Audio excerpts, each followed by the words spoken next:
Le retour du beau temps met en lumière la saleté dans nos villes. Mais est-ce seulement aux municipalités que revient la responsabilité de tout nettoyer? Avec Victor Enriquez, Justine McIntyre, Jacinthe Varel et François Lambert, c'est parti pour 30 minutes de débat.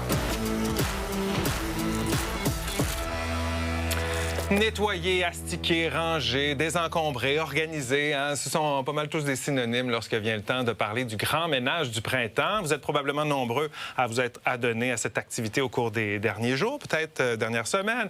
Et vous n'êtes pas seuls, les municipalités aussi. À Montréal, la ville et ses cols bleus ont même entrepris leur opération nettoyage un peu plus tôt que prévu cette année. Depuis la mi-mars, les équipes sont à l'œuvre pour rendre les rues plus propres et accueillantes. L'administration Martinez-Ferrada a également lancé un appel à tous. Cleanliness is absolutely essential to make Montreal shine again. La propreté, ça débute avec chacun de nous tous et toutes. Et je pense qu'on est tous et toutes prêts à faire notre part pour la propreté. Ce qu'une culture de la propreté, c'est un effort qui est collectif, c'est un effort commun qui demande la collaboration de tout le monde.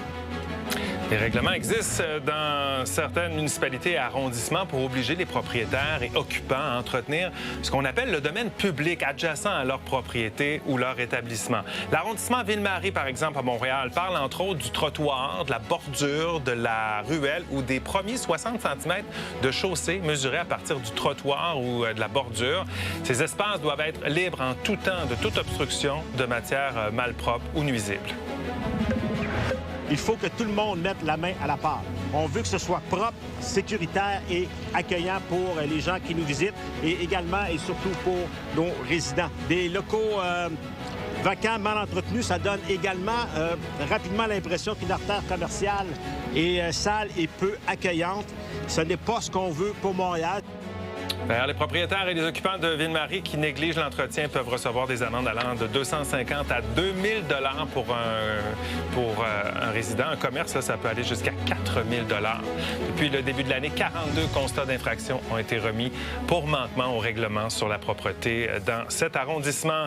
Notre question ce soir... Est-ce que vous êtes pour ou contre, obliger les propriétaires à maintenir la propreté des trottoirs devant leur propriété, que ce soit leur résidence, leur commerce? Premier tour de table. Victor, qu'est-ce que tu en penses? Moi, je pense que oui. Je pense d'abord qu'il faut dire qu'une très grande majorité de gens le font d'ailleurs, le font déjà. Mais je pense que ça nous permet non seulement de s'assurer que la responsabilité est partagée, mais de mettre plus d'exigences encore sur les villes, en sachant que si tout le monde contribue, c'est là qu'on peut vraiment atteindre le niveau qu'on veut d'une ville propre. Justine? Moi, je suis pour également parce que je pense que l'implication citoyenne, la responsabilité individuelle est très importante. Oui, c'est la responsabilité de la ville et elle fait ce qu'elle doit faire pour la propreté au niveau de ses équipes, etc.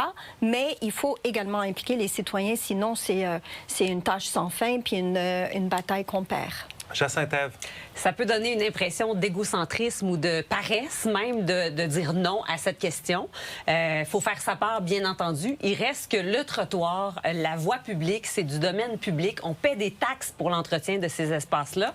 Si on veut que les propriétaires soient responsables de l'entretien et de la propreté de ces lieux-là, bien, on a juste tout simplement à transférer la propriété de ces biens-là au domaine privé. Et si vous me dites que le trottoir devant chez moi m'appartient maintenant, bien là, je vais l'entretenir. OK. Peut-être que François va mettre une clôture de chaque côté du trottoir. Absolument pas. Qu'est-ce que tu en penses? Je vais mettre un péage, ça m'appartient. Je suis totalement contre. C'est la responsabilité de chaque citoyen de ne pas jeter quelque chose par terre, 100 Ça, si on se fait prendre, il y a un inspecteur pour ça. Mais de lancer une armée d'inspecteurs qui vont se promener dans les rues, la seule chose qu'on veut faire ici à Montréal puis au Québec, c'est d'avoir des inspecteurs puis la police citoyenne pour dire mon voisin n'est pas propre. Absolument pas. C'est de l'argent gaspillé. C'est pas ma responsabilité si mon trottoir est complètement sale devant chez nous. Alors, on a le clan du pour d'un côté, le clan du contre de l'autre. Notre question est sur Nouveau.info depuis 17 heures. On va aller voir ce que ça donne sur Internet à cette heure-ci, avant le débat. Alors, 68 % des internautes sont pour obliger les propriétaires à maintenir la propreté des trottoirs devant leur propriété, alors que 32 % sont contre cette idée. On fait un ménage, on enlève ce tableau-là. On va recommencer le décompte à partir des prochaines minutes. Alors, quand vous êtes prêts, vous allez voter en attendant un petit peu les commentaires de nos débatteurs. Commentez par courriel sur X ou sur Blue Sky. On veut vous lire. Et je vous rappelle, ici, vous avez accès à votre interrupteur. Ne vous gênez pas pour vous en servir. Avant de plonger dans vos arguments, à main levée, qui a un bout de trottoir devant sa résidence? Moi. Oui? Ah, J'ai non? pas de trottoir. T'as une chaîne de trottoir. Qui l'entretient? Moi. Mais nous. Non? Oui, oui. Ma voisine, que je salue d'ailleurs, je sais qu'elle Ah, nous écoute, mon Dieu. Mélissa balaie son trottoir méticuleusement. J'essaie Et j'ai d'être l'air qui de s'applie la à sa voisine voisine. terrible parce que moi, je le fais pas. Ah là là. Non, et donc, mais tu La salues ta voisine, responsabilité elle le fait, mais toi, tu le fais pas. Tu le fais, toi? Mais oui, bien sûr. Puis quand j'ai le temps, ben je balaye un petit peu du côté de mon voisin aussi, par bon voisinage. Pour moi, c'est important que devant chez nous, que ça a l'air propre. Et je comprends que c'est pas pareil pour tout le monde. Alors j'essaie de faire un peu plus que ma part. Tu le fais par bonne volonté ou parce que c'est obligatoire dans ton Non, secteur? non, pas du tout parce que c'est obligatoire. Je le fais parce que je vis dans un quartier qui est extrêmement dense. Je vis à Hochelaga, donc au cœur de Montréal, sur une rue en plus où est-ce qu'il y a une station de métro. Donc, il y a énormément de passages piétons. Il n'y a pas beaucoup d'endroits avec des poubelles. Ça, c'est un autre problème, puis possiblement un autre débat qu'on pourrait faire. Mais c'est-à-dire qu'avec le trafic qu'on reçoit, il y a souvent des gens qui jettent, soit échappent des objets. Alors, c'est important pour moi que notre propriété ne soit pas perçue comme un dépotoir. Alors, je nettoie notre propriété, mais je fais l'extension jusqu'au trottoir parce que c'est important pour moi de garder cette impression-là de propreté parce que l'impression est importante dans l'impact sur le comportement des gens. Les gens qui Ça donne passent, l'exemple? Ça donne l'exemple. Exactement, exactement. Mais moi, je suis tout à fait d'accord avec ça. Il faut que ça soit propre, mais on paie des taxes municipales à fort prix pour que ce soit entretenu. Alors, quand je vois les villes et municipalités développer des nouvelles missions et se donner, s'octroyer des nouveaux mandats, comme par exemple rembourser les couches jetables ou les produits d'hygiène féminin, là, bien, je me dis, si vous avez du budget pour ça, commencez donc par remplir vos missions régaliennes. C'est quoi les missions régaliennes? C'est les missions pour lesquelles une administration municipale, provinciale ou fédérale est en place. Et pourquoi on paie des taxes ou des impôts?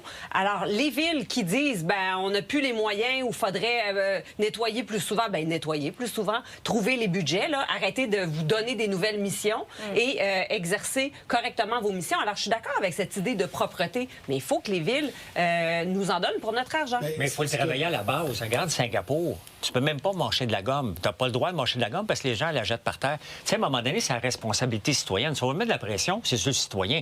Maintenant, moi, si je vois quelqu'un jeter quelque chose par la fenêtre, là, ça se peut que je passe à côté en auto puis je l'interpelle pour dire, hey, mon gros cochon, là, ramasse tes Je pense affaires. à Singapour, je pense que c'est intéressant de le mentionner. Là, c'est interdit la gomme. Mais même si vous voyagez là-bas, mettez pas de la gomme dans vos bagages parce que en passant à la sécurité aux douanes, ils pourraient vous Je confisquer. dis pas d'aller jusque-là. Ils sont obligés de le faire, justement, parce que... Non, mais ils sont obligés de le faire parce que c'était trop malpropre. Et maintenant, c'est propre. Mais regarde, moi, j'ai pas de problème. Si on me demande le trottoir, regarde, l'année passée, je vais pour voir la ville pour arranger quelque chose chez nous. Puis elle me dit, tu as une brique qui touche au trottoir, donc faut que tu payes une redevance, une royauté. T'es-tu tombé sur la tête, toi? Il dit oui, parce que c'est sur le domaine public. Alors, je m'excuse, moi, je suis obligé de payer pour le domaine public. Puis là, après ça, tu me demandes que si je fais pas mon ménage, tu vas me donner une taxe. C'est ce que j'ai fait rentrer chez nous. J'ai enlevé la brique, j'ai renvoyé une photo. Regarde, la brique n'existe plus. T'es chanceux, toi, la brique, elle vient pas de ta maison. Moi, je paye une redevance parce qu'elle vient de ta maison. Ça tombe bien que le débat aujourd'hui, ce ne soit pas est-ce que les villes doivent se défaire de ces tâches-là. Parce que ce qu'on est en train de discuter, c'est quoi? C'est de se dire d'abord que nous, on voit ça comme de l'espace public. Est-ce qu'on pourrait pas voir ça comme de l'espace commun? Parce que la différence entre l'espace public et l'espace commun, c'est que justement, à partir du moment où est-ce qu'on se responsabilise tous d'une certaine propreté. Puis je dis pas que la ville ne doit pas nettoyer. C'est juste que à partir du moment où la ville est passée dans les secondes qui suivent, c'est ça à nouveau d'une certaine façon. S'il n'y a pas un entretien qui est fait, s'il n'y a pas une régularité qui est faite par les gens qui y vivent ou même par les gens qui y circulent, à un moment donné, on n'y arrivera jamais. Tous les printemps, on entend le même discours. Les villes disent on va commencer plus tôt. Et là, on commence à nettoyer. Et finalement, ce qu'on se rend compte, c'est quoi? C'est que dans les rues sous la neige, il y a une catastrophe de gens qui ont laissé traîner, de gens qui ont laissé traîner devant chez eux. Il y a un manque de civisme qui est énorme. Victor, on est un peuple, honnêtement, moi j'habite en campagne, puis j'habite en ville. En campagne, il y a encore des canettes de bière dans les fossés à chaque année. Moi, j'ai pas à payer pour ça. Quand j'étais jeune, j'étais content. Quand le printemps arrivait, là, je passais avec ma brouette puis je ramassais toutes les canettes. Tu payes déjà pour ça, François? Mais regarde, chaque semaine, dans toutes les rues de Montréal, il faut que tu tasses tes autos parce que le balayeur va passer. Il passe sur les trottoirs aussi. On paye pour ça. Je dis pas que la responsabilité, Mais, François, tu payes déjà pour 2 fois ou 3 fois. Mais mettons j'ai pas à être responsable puis à avoir une amende. Si mon trottoir n'est pas propre. Ça, mais le service est rendu aussi. On reçoit ces services-là. Mais ceux dont on parle ce soir, c'est le petit peu de plus. Le plus qu'on peut faire pour venir en appui et collaborer avec ce service de ménage qui est fait. Parce que si on s'attend à ce que ce soit uniquement... Oui, je suis d'accord. Pas la responsabilité du gars qui dort la nuit puis se lève le matin. Je refuse de croire aussi que les Québécois sont des cochons. Moi, j'ai confiance dans notre population, puis je pense qu'on est capable de se relever et quand on regarde le parc La Fontaine, quand on regarde les campagnes, il faut accepter qu'on n'est pas un peuple qui ramasse, qui accepte. On accepte que nos cochonneries... On n'est pas le peuple le plus propre, c'est ça que tu veux dire? Je pense que c'est ça. Alors, il faut donner l'exemple. Il faut donner l'exemple. OK, on s'arrête tout de suite pour le temps d'une pause pour avoir du temps pour continuer la discussion au retour. Pour ou contre obliger les propriétaires à maintenir la propreté des trottoirs devant leur propriété? C'est un exercice de diction ce soir. Il y a bien des pops. Alors, allez répondre à la question pendant la pause. Et revenez-nous, on sera là.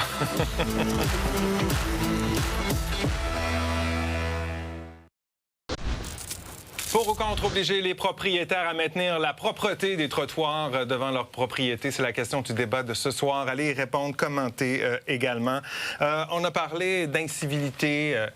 Comment vous expliquez? D'abord, est-ce que vous constatez une augmentation d'incivilité dans vos villes et secteurs? Oui, parce que, comme je disais, c'est un quartier à beaucoup de trafic piéton. En face de nous, il y a aussi un refuge temporaire pour les personnes en situation d'itinérance. Fait qu'on a énormément de gens dans le quartier.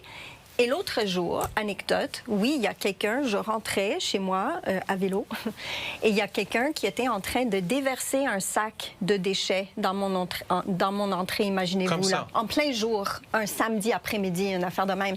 Alors, j'arrive juste au moment où il est en train de faire, puis je dis... Qu'est-ce qui se passe? Je l'interpelle. Il s'arrête, il dit non, mais c'est parce que c'est pour des oiseaux. Écoute, ça marche pas, là. Alors, mais moi, je m'entretiens avec les gens, en fait. Je laisse pour pas leur passer. Faire prendre conscience. Oui, oui. Okay. Je lui ai fait prendre conscience, je lui ai expliqué, j'ai dit, vous allez ramasser, parce que si c'est pas vous, ça va être moi. Puis ça, c'est inacceptable. Est-ce qu'il l'a ramassé? Il l'a ramassé.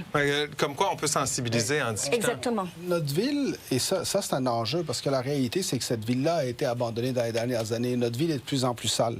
Montréal est de plus en plus sale. Okay. À partir du moment où ta ville est de plus en plus sale, j'imagine qu'à un moment donné, il y a un effet domino. Hein.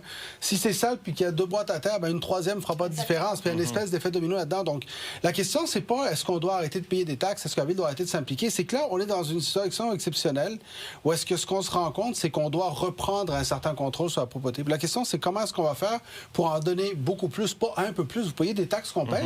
C'est vrai qu'on en paye beaucoup, mais lorsqu'on regarde le coût des services municipaux, il ne fait qu'augmenter. Je suis d'accord avec Jacinthe Ève sur les missions qu'on se donne de plus, 100% d'accord. Mais est-ce qu'à un moment donné, on va pouvoir vraiment offrir un niveau de service qui va permettre d'avoir nos rues propres si le citoyen ne s'implique pas? Je pense que ça risque d'être impossible. Je pense que la mission, on n'y arrivera pas sans ça. Bien, si c'est le cas que c'est de plus en plus sale, si c'est le cas que si c'est le cas que vous constatez une malpropreté, c'est que la ville ne fait pas correctement son travail, elle n'est pas suffisamment efficace, elle ne s'ajuste pas. Non, mais non, vous pouvez pas dire non. Vous me dites que c'est de plus en plus sale, donc la ville n'est pas assez efficace. La ville ne peut pas passer en arrière de chaque individu qui commet un geste de jeter une poubelle et ramasser la poubelle de l'individu. À un moment donné, il y a une responsabilité personnelle d'interpeller la personne et d'interagir. Il y a une responsabilité de s'assurer d'éduquer les gens pour ne pas jeter leurs poubelles. Moi, j'ai pas cette responsabilité-là et je la veux pas parce que si quelqu'un salit mon trottoir, bien, désolé, je vais sortir de ma maison puis je vais l'apostropher puis ça va mal terminer parce que là, c'est mon trottoir, c'est ma propriété en tant que telle et c'est moi qui dois en prendre soin. Si t'as sali, je vais sortir de ma maison, on va se parler, là. Non, c'est dangereux. Donc, je ne veux pas faire la police de mon trottoir, absolument pas. C'est dangereux. Ce qu'elle a fait, là, son anecdote qu'elle a racontée, ça s'est bien terminé. Parfait, tant mieux. Je suis très contente pour toi.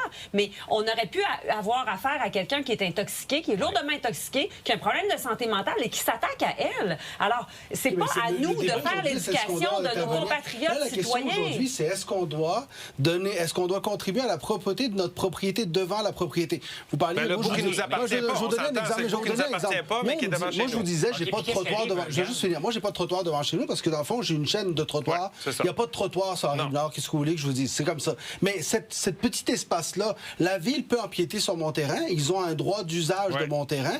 Et moi, je peux empiéter de l'autre côté. Je veux dire, si je dis, ça, c'est à la ville, ce droit d'usage-là, vu que la ville peut s'en servir, je l'entretiens pas. Je veux dire, à un moment donné, c'est moi qui vais subir les conséquences. Le civisme, c'est ça. C'est parce que depuis tantôt, j'entends dire, non, mais c'est de la faute de ci, c'est de la faute de ça. Parfait. Maintenant, je vais te donner deux cas concrets. À côté de chez moi, la personne habite Toronto, il vient 2 fois par année. Qu'est-ce qu'il doit faire? Il doit embaucher quelqu'un. Une personne âgée, handicapée, qu'est-ce qu'elle va faire? Elle va sortir de la maison, elle ne peut pas sortir. Elle va se prendre un balai, il va falloir qu'elle embauche quelqu'un. Vous voyez que ça fait aucun sens. Ça fait aucun sens. Mais non, ça fait aucun sens. Mais François, on ne peut pas gouverner uniquement en fonction des exceptions. C'est sûr qu'il va y avoir des personnes qui vont s'assurer d'assurer la propriété, mais la grande majorité des personnes sont en mesure de s'occuper de leur terrain. Non, les personnes âgées ne font pas exception dans notre société. Les personnes handicapées ne font pas exception. Les personnes avec une mobilité réduite ne font pas exception. Et de toute façon, si vous voulez vivre dans une commune, allez vivre dans une commune. Là, on vit dans un secteur... Non, mais on vit dans un secteur... Le civisme, c'est de pas... Vous voyez, le si on se pose la question, pourquoi nos villes... la propriété d'autrui. Je vois énormément de personnes âgées. Je vous ramène là-dessus sur le civisme. Comment on fait pour... Est-ce que c'est seulement le rôle de la ville d'éduquer sa population pour connaître l'horaire des différentes cueillettes puis dire, tu sais, une boîte de pizza, ça se garoche pas dans le milieu de la rue à la fin de soirée. C'est qui va Mais si quelqu'un le fait, garocher une boîte de pizza sur le trottoir. C'est envie de la ramasser. Puis moi, je vais avoir une amende si c'est pas propre. Des chances que je sorte puis je veux régler mes comptes. C'est pas moi, là. Attends une seconde. Si tu passes à côté de la boîte de pizza, tu fais quoi? Tu la laisses là ou tu donnes un coup de pied dedans? Ou tu la ramasses, tu la mets dans une poubelle? Parce qu'il y a là la question qu'on doit se poser. Il y a une différence entre une boîte de pizza qui est assez dans ma face, là. Ça se peut que je la ramasse. Je suis pas... On parle pas de poussière, François, mais c'est pour ça aussi qu'à un moment donné... Mais ça, c'est l'autre chose aussi. Tu sais, à un moment donné, c'est là-dedans où est-ce qu'on peut justement s'entendre pour qu'on ait tous une certaine responsabilité à s'assurer qu'il y ait une propreté minimale? Puis là, un mégot de cigarette, on n'est pas à Singapour avec les gommes à ce moment-ci. Je veux dire, il faut être capable de trouver un équilibre. On s'entend, là, tu sais, il y a Ville-Marie, là, où ça se fait déjà. Là, je veux dire, il n'y a pas une police de la poubelle à toutes les 2 secondes qui sont en train de donner les contraventions, là. Mais il y a quand même des gens qui prennent la responsabilité de faire le ménage devant chez eux. Tu connais un restaurateur qui, lorsqu'il ouvre sa terrasse, passe pas un coup de balai devant son restaurant? Il n'y en a pas. La majorité des commerçants le font déjà. Maintenant, est-ce que c'est bien correct? Non, mais il y a une façon de le faire aussi. Est-ce que, par exemple, dans certains secteurs résidentiels, tu parlais de résidences pour personnes âgées, c'est vrai que dans certaines résidences de personnes âgées, on va demander à des gens handicapés d'aller balayer devant chez eux. Mais est-ce qu'on peut pas justement s'assurer que quelque part, il y a une espèce de responsabilisation globale? Parce que sinon, ce qui arrive, c'est qu'en ce moment, on dirait que tout le monde met la faute sur la ville. Non, mais la ville, elle ne peut pas faire plus. La ville, avec les moyens actuels, elle n'est pas capable d'en faire plus. Ben oui, mais désolé. Non, pourquoi? Mais tu veux qu'elle passe quoi 24 heures sur 24? Mais non, mais on n'en fera pas le débat sur l'école bleue. À la fois, les amis. Jacinthe, elle veut augmenter les taxes pour que le gouvernement en fasse plus à notre place. C'est quand même étonnant. C'est mal géré. On le sait que les villes sont mal gérées. On le sait qu'il y a eu du laisser-aller pendant énormément d'années. La propreté, c'est quand même dans la mission de base de la ville. En ce moment, la Ville de Montréal a un budget de combien, là? À peu près 7 milliards. Il y a 1 milliard qui s'en va aux arrondissements pour que les arrondissements s'occupent de la propreté.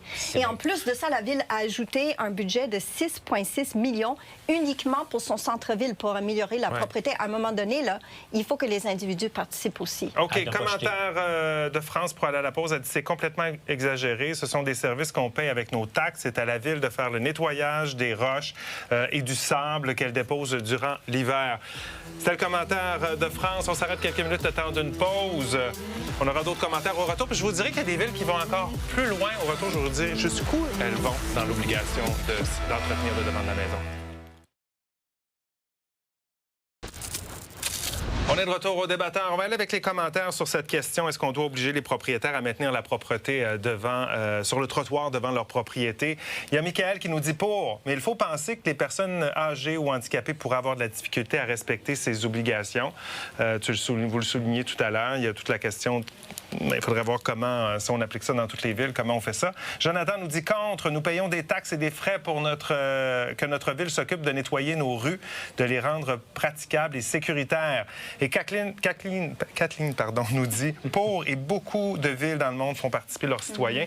Il faut se responsabiliser et ça nous fera des économies à long terme. D'ailleurs, beaucoup de villes dans le monde, il y a l'hiver à Calgary, Edmonton, Toronto et New York où les propriétaires doivent en plus déneiger. Oui. Ils ont une responsabilité. Après une bonne bordée de neige, ils ont 48 heures pour rendre sécuritaire. Tu irais jusque-là, toi? Ben oui. Peut-être pas à Montréal. On a beaucoup de neige ici, puis souvent c'est de la glace aussi. Mais je trouve ça formidable qu'ils font participer les citoyens. Ça fait baisser le coût de ces choses à la ville, de ces services. Je pense qu'il faut l'inculquer dès un jeune âge. En fin de semaine, je voyais un camion passer pour nettoyer la cour d'école de mes enfants, puis je me suis dit, hey, ça aurait pas été mieux de donner un balai à chaque enfant puis de les envoyer jouer dehors. C'est juste pour inculquer cette espèce de notion de civisme que l'espace commun, justement, il nous appartient à tous, puis c'est un peu tous notre responsabilité de le rendre propre. Alors, bien, c'est ça, inculquer, amener une culture et nourrir une culture de la propreté. Pensez-vous que ça peut se faire sans passer par une réglementation? Oui, mais il faut aussi que les villes se mettent à l'ordre.